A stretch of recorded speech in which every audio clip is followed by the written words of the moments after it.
Halo,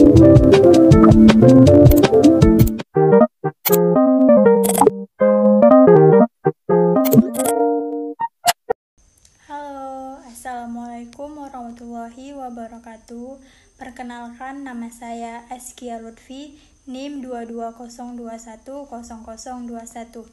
Saya dari Prodi Administrasi Publik, Fakultas Ilmu Sosial dan Ilmu Politik.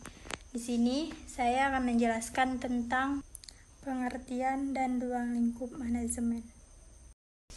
Nah, untuk topik yang kita bahas yaitu ada pengertian manajemen, fungsi manajemen, dan ruang lingkup manajemen. Pengertian manajemen secara umum adalah sebuah proses yang dilakukan seseorang dalam mengatur kegiatan yang dikerjakan individu atau kelompok. Sistem atau manajemen harus dilakukan untuk memenuhi target yang akan dicapai oleh individu atau kelompok dalam sebuah kerjasama dengan mengoptimalkan sumber daya yang ada.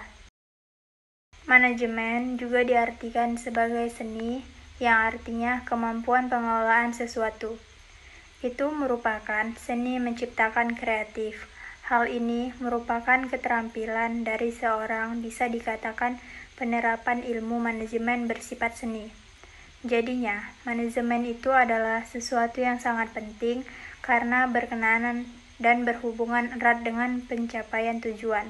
Sedangkan seorang manajer adalah orang yang mengolah dan menangani sesuatu, perusahaan, hotel, dan sebagainya. Fungsi manajemen. Yang pertama, ada perencanaan atau planning.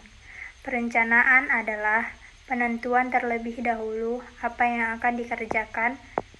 Perencanaan dalam manajemen sangat dibutuhkan karena untuk memulai sesuatu usaha atau kegiatan, kita harus membuat perencanaannya terlebih dahulu.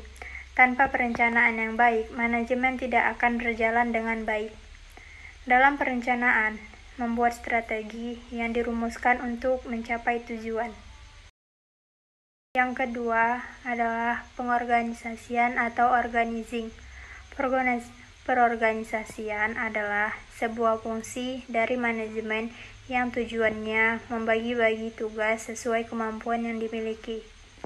Maksudnya adalah penyatuan berbagai sumber daya yang dimiliki agar mampu menghasilkan sesuatu yang produktif, yang meliputi sumber daya manusia, sumber daya fisik, dan keuangan. Yang ketiga yaitu pengarahan atau accounting. Pengarahan dibutuhkan agar tujuan bisa dicapai dengan baik dan meminimalkan resiko terhambatnya sebuah rencana. Pengarahan juga diperlukan untuk setiap kegiatan yang melibatkan banyak orang seperti organisasi atau perusahaan. Fungsi manajemen pengarahan ini diberikan untuk memudahkan proses pelaksanaan tugas agar berjalan sesuai dengan harapan. Yang keempat, ada pengawasan atau controlling.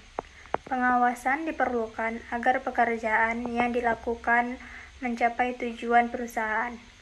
Tindakan pengawasan umumnya digunakan untuk mencegah terjadinya penyimpangan. Fungsi ini juga berguna untuk memastikan semua kegiatan yang dilakukan oleh perusahaan berjalan dengan baik.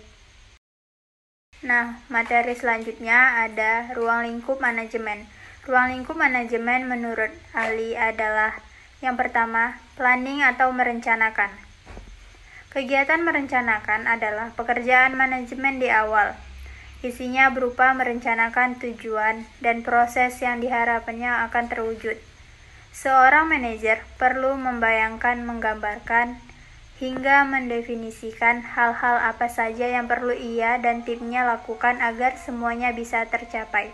Yang kedua, ada controlling atau pengawasan. Lingkup pekerjaannya juga termasuk mengawasi proses yang berjalan. Proses ini tentu saja memerlukan berbagai tools seperti KPI, daftar hadir, catatan harian, dan banyak lagi. Pengawasan ini berlangsung sampai suatu proyek atau tujuan tim benar-benar telah terwujud. Maka, mungkin dapat kami katakan biasanya lingkup ini memakan waktu yang paling lama. Nah, yang terakhir ada closing atau penutup. Lingkup paling akhir ini adalah closing. Dalam proses ini, manajemen melakukan berbagai bentuk evaluasi dari apa yang ia dan timnya kerjakan. Manajemen berarti mengaudit berbagai hal seputar proyeknya, menyampaikan hasilnya, hingga melakukan penilaian terhadap tim yang mereka pimpin.